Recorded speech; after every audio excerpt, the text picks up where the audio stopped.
வணக்கம் live சென்னை.com viewers. நமது தமிழ்நாட்டில் அமைந்துள்ள செங்கல்பட்டு மாவட்டத்தில் நாம் கட்டாயம் சுற்றி பார்க்க வேண்டிய அற்புதமான சுற்றுலா தலங்களை பற்றி இந்த வீடியோவில் பார்க்க போகிறோம். செங்கல்பட்டு மாவட்டத்தில் அமைந்துள்ள சுற்றுலா தலங்களை பார்ப்பதற்கு முன்பாக செங்கல்பட்டு மாவட்டத்தை பற்றிய ஒரு சில வார்த்தைகள். தமிழ்நாட்டில் 2019ஆம் ஆண்டு நவம்பர் 29ஆம் தேதி காஞ்சிபுரம் மாவட்டத்திலிருந்து செங்கல்பட்டு மாவட்டம் தனி மாவட்டமாக பிரிக்கப்பட்டது. செங்கல்பட்டு சென்னையின் புறநகர் பகுதியில் அமைந்துள்ளது. தமிழ்நாட்டில் கடலோர மாவட்டங்களில் செங்கல்பட்டு மாவட்டமும் ஒன்று. மேற்கே காஞ்சிபுரம் மாவட்டமும், தெற்கே விழுப்புரம் மாவட்டமும், கிழக்கே வங்காள விரிகுடாவும், வடக்கே சென்னை மாநகரமும் செங்கல்பட்டு மாவட்டத்தின் எல்லைகளாக அமைந்துள்ளது. இந்த செங்கல்பட்டு மாவட்டத்தின் பகுதிகளை கிபி 600 முதல் கிபி 900 வரை பல்லவர்கள் காலகட்டத்தில் ஆட்சி செய்யப்பட்டது. பல்லவர்கள் காலகட்டத்தில் இந்த இடம் கலை, கலாச்சாரம், பண்பாட்டில் உன்னத நிலையில் இருந்தது.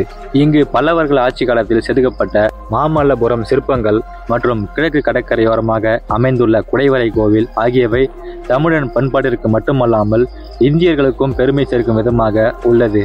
மேலும் தமிழ்நாட்டில் பாயும் பாலாறு செங்கல்பட்டு மாவட்டத்தின் வழியாக 54 கிலோமீட்டர் பயணித்து இறுதியாக கடலில் கலக்கிறது.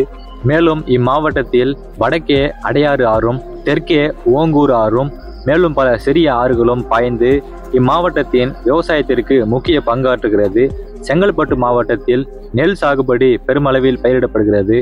செங்கல்பட்டு தமிழ்நாட்டை சென்னையுடன் இணைக்கக்கூடிய தேசிய நெடுஞ்சாலை முனையமாக செயல்படுகிறது.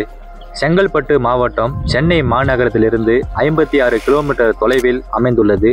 சென்னைக்கு அருகாமையில் அமைந்துள்ளதால் பல்வேறு வசதிகள் உள்ளடக்கியுள்ளதால் செங்கல்பட்டு மாவட்டத்தில் பல்வேறு தொழில் பயிற்சி நிறுவனங்கள், கல்வி நிறுவனங்கள் அதிகமாக அமைந்துள்ளது.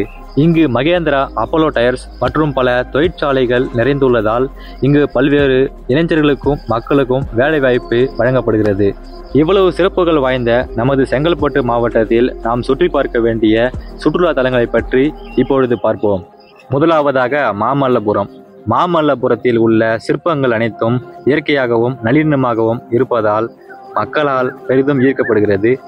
இங்கு கடற்கரையோரமாக அமைந்துள்ள வரலாற்று சிற்பங்களால் மாமல்லபுரம் யுனெஸ்கோவால் வரலாற்று சின்னமாக அங்கீகரிக்கப்பட்டுள்ளது.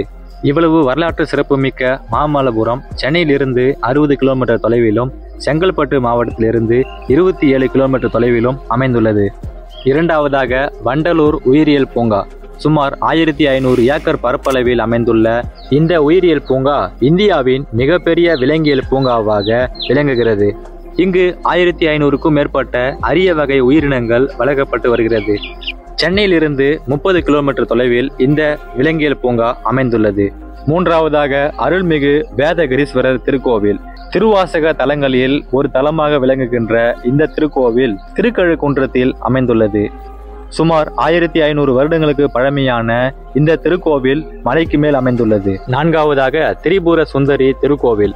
இந்த கோவிலும் திருக்கழுக்குன்றத்தில் அமைந்துள்ளது. ஐந்தாவதாக சட்ராஸ் டச்சு கோட்டை. 17ஆம் நூற்றாண்டில் டச்சுக்காரர்களால் வணிக நோக்கத்தில் கட்டப்பட்டுள்ள இந்த கோட்டையில் குதிரை லாயங்கள், தானிய கிடங்குகள், யானை கட்டுமிடங்கள் போன்றவை அமைந்துள்ளது. புகழ்பெற்ற இந்த கோட்டை செங்கல்பட்டிலிருந்து 27 கிலோமீட்டர் தொலைவிலும், மாமல்லபுரத்திலிருந்து 13 கிலோமீட்டர் தொலைவிலும், சதுரங்கப்பட்டினம் என்னும் இடத்தில் கடற்கரையோரமாக அமைந்துள்ளது. ஆறாவதாக கல்பாக்கம் கடற்கரை. செங்கல்பட்டு மாவட்டத்திலிருந்து 30 கிலோமீட்டர் தொலைவில் அமைந்துள்ள இந்த கடற்கரை ஒரு முக்கியமான சுற்றுலா தலமாக விளங்குகிறது. ஏழாவதாக முதலியார் குப்பம் போட் ஹவுஸ். போட்டிங் செல்ல விரும்புபவர்களுக்கு ஒரு அற்புதமான ஸ்பாட் தாங்க இந்த இடம். இந்த இடம் செங்கல்பட்டு மரக்காணத்திலிருந்து மாமல்லபுரம் செல்லும் வழியில் அமைந்துள்ளது. எட்டாவதாக ஆலம்பரை கோட்டை. இந்த கோட்டை 17ஆம் நூற்றாண்டில் முகலாயர்கள் ஆட்சி காலத்தில் கட்டப்பட்டது. முகலாயர் காலத்தில் ஒரு முக்கியமான துறைமுக மையமாக செயல்பட்ட இந்த கோட்டை தற்போது அழிந்த நிலையில் மரக்காணத்திலிருந்து 20 கிலோமீட்டர் தொலைவில் கடற்கரையோரமாக அமைந்துள்ளது. ஒன்பதாவதாக மேல்மருவத்தூர் ஆதிபராசக்தி திருக்கோவில். இந்த கோவிலில் உள்ள ஆதிபராசக்தி ஒரு பெண் சித்தர் ஆவார். இந்த கோவிலில் எண்ணற்ற சித்தர்கள் உறைவிடமாக இருப்பதால் இந்த கோவிலுக்கு ஆதிபராசக்தி சித்தர் பீடம் என்றுதான் அழைக்கிறார்கள். இந்த கோவிலின் முக்கிய சிறப்பாக பெண்கள் அனைவரும் மூலஸ்தானத்திற்கு சென்று வழிபடலாம் என்பதுதான். இவ்வளவு சிறப்பு வாய்ந்த இந்த கோவில் திண்டிவனத்திலிருந்து செங்கல்பட்டு செல்லும் வழியில் மேல்மருவத்தூர் என்னும் இடத்தில் அமைந்துள்ளது. 10ஆவதாக வேடந்தாங்கல் பறவைகள் சரணாலயம். இந்த சரணாலயம் இந்தியாவின் பழமையான மற்றும் புகழ்பெற்ற பறவைகள் சரணாலயங்களில் ஒன்றாகும். செங்கல்பட்டிலிருந்து 25 கிலோமீட்டர் தொலைவிலே இந்த வண்டலூர் சரணாலயம் அமைந்துள்ளது. 11ஆவதாக மதுராந்தகம் ஏரி. செங்கல்பட்டிலே மிகப்பெரிய ஏரியான இந்த மதுராந்தகம் ஏரி செங்கல்பட்டிலிருந்து 30 கிலோமீட்டர் தொலைவில் அமைந்துள்ளது. இந்த மதுராந்தகம் ஏரி கிபி 10ஆம் நூற்றாண்டில் மதுராந்தகன் உத்தம சோழன் என்பவரால் கட்டப்பட்டது. 12ஆவதாக ஸ்ரீ பிரசன்ன வெங்கடேச சுவாமி திருக்கோவில். தென் திருப்பதி என்று அழைக்கப்படக்கூடிய இந்த கோவில் செங்கல்பட்டிலிருந்து 18 கிலோமீட்டர் தொலைவில் திருமலை வையாவூர் என்கிற இடத்தில் ஒரு சிறிய மலைக்குன்றின் மேல் அமைந்துள்ளது. 13ஆவதாக ஸ்ரீ மகா பைரவ ருத்திரர் திருக்கோவில். செங்கல்பட்டிலிருந்து 7 கிலோமீட்டர் தொலைவில் திருவடிச்சோழன் என்னும் இடத்தில் அமைந்துள்ள கதவு இல்லாத கருவறையில் அமைந்துள்ள இந்த அற்புதமான கோவில் தமிழனின் கட்டிடக்கலையை பறைசாற்றுகிறது. 14ஆவதாக ஸ்ரீ பெரியாண்டவர் ஆலயம். சிறப்புமிக்க இந்த கோவில் செங்கல்பட்டிலிருந்து 13 கிலோமீட்டர் தொலைவில் திருநிலை என்னும் கிராமத்தில் அமைந்துள்ளது. 15ஆவதாக புலிக்குகை. புலிக்குகை என்று அழைக்கப்படக்கூடிய இந்த புலி குடைவரை கோவில் மாமல்லபுரத்திலிருந்து 4 கிலோமீட்டர் தொலைவில் சாலவன் குப்பம் என்கிற பகுதியில் அமைந்துள்ளது. 16ஆவதாக அருள்மிகு கந்தசாமி திருக்கோவில். இந்த கோவில் பழைய மாமல்லபுரம் செல்லும் வழியில் திருப்போரூரில் அமைந்துள்ளது. 17ஆவதாக சென்னை முதலை பண்ணை. இந்த முதலை பண்ணையில் ஆசியா கண்டத்திலே அதிகமான முதலைகள் வளர்க்கப்பட்டு வருகிறது. இந்த பாதுகாப்பகம் சென்னை ஈசிஆர் சாலையில் அமைந்துள்ளது. 18ஆவதாக ஸ்ரீ பாடலாத்திரி நரசிம்ம பெருமாள் கோவில். இந்த அற்புதமான கோவில் செங்கல்பட்டிலிருந்து 12 கிலோமீட்டர் தொலைவில் தாம்பரம் செல்லும் வழியில் சிங்கப்பெருமாள் கோவில் என்னும் இடத்தில் அமைந்துள்ளது. 19ஆவதாக நித்திய கல்யாண பெருமாள் கோவில். இந்த கோவில் சென்னையிலிருந்து 40 கிலோமீட்டர் தொலைவில் ஈசிஆர் சாலையில் திருவிழந்தை என்னும் இடத்தில் அமைந்துள்ளது. 20ஆவதாக கோவளம் கடற்கரை. சென்னையில் உள்ள அழகான கடற்கரைகளில் கோவளம் கடற்கரையும் ஒன்றாகும். இந்த பீச் சென்னையிலிருந்து 36 கிலோமீட்டர் தொலைவில் அமைந்துள்ளது. 21ஆவதாக முட்டுக்காடு படகு இல்லம். இந்த அழகான போட் ஹவுஸும் கோவளம் கடற்கரைக்கு அருகாமையிலே அமைந்துள்ளது. 22ஆவதாக ஈசிஆர் கடற்கரை.